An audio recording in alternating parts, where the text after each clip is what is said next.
So I already did the introduction talking a bit about Mumble from the side of him as a character and why I think that a lot of what he represents is like autism, especially in the colony or the Emperor Penguin Society, where he would typically be required to sing. He becomes, uh, you know, this black sheep character, and it's very interesting what a lot of stuff kind of unfolded because of this ripple effect of his father dropping him as an egg. We don't know if that's definitely what caused it, but that looks likely that was the one event that kicked off everything. But there's something I want to talk about with Mumble as a character. We may kind of go a bit deeper also, but when I think about Mumble as a character,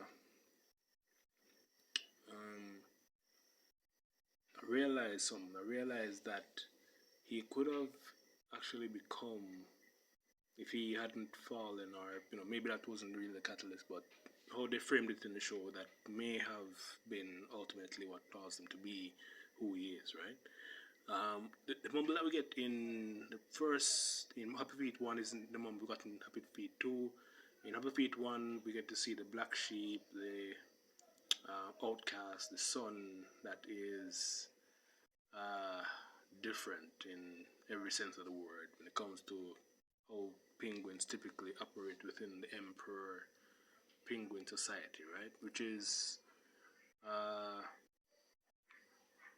different, kind of different from what we get in the second or Happy Feet 2.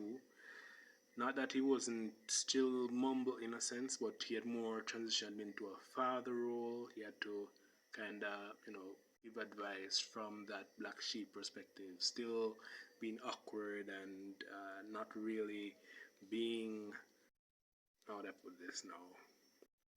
The best with words, because communicating orally or using words has never really been his strong suit. He's more the tap dancing genius, right?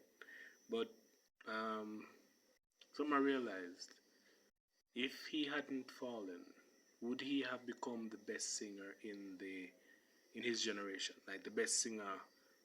I know Gloria would have been on the female side, yeah, but given that his father was Memphis, and I don't remember his mom's name, but they were how it was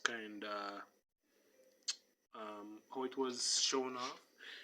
We could uh, make an educated guess that they were the best singers in their generation. So usually that gets passed down, and their son, as just what we see with Mumble's child and Gloria's child, as the best of both worlds with the tap dancing and the singing, right? So it's kind of British shadow. We're talking about Mumble here still, but all right. So if he hadn't fallen, would it's a question for you, right? If he hadn't fallen, would he have become the best singer in his generation, on the male side at least? And um,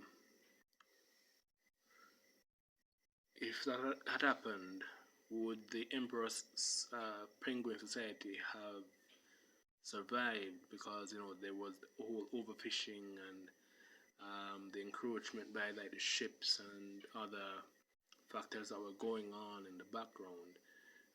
If he hadn't been different, he wouldn't have gone on the journey. If he hadn't gone on the journey, he wouldn't have, well, even before that, if he hadn't have been different, he wouldn't have been the tap dancer. The tap dancer wouldn't, like, everything that happened in the show hinged on that butterfly effect of him falling. So if he had gone the normal route, there would have been nobody to save the society. Even Lovelace, the shaman, wouldn't have. I just uploaded the video on him.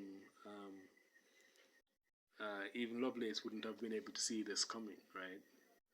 And the overfishing would have continued. It would not just been their society, because the other penguins also, even though they don't do the whole singing thing, The Adelie penguins, and we see Lovelace is a rock hopper penguin. So I'm assuming that somewhere in that ecosystem there's also rock hoppers that rely on the food also. So and rely on the fish and other marine life. Other animals are there that you know require fish also. The squaw, I think, also eat fish sometime when they're not like hunting down young penguins that we saw in the show. But yeah, those are the questions. Who would the Mumble have become if he hadn't have gone down the road of Happy Feet? Would he have been Happy Singer instead? Just yapping like that.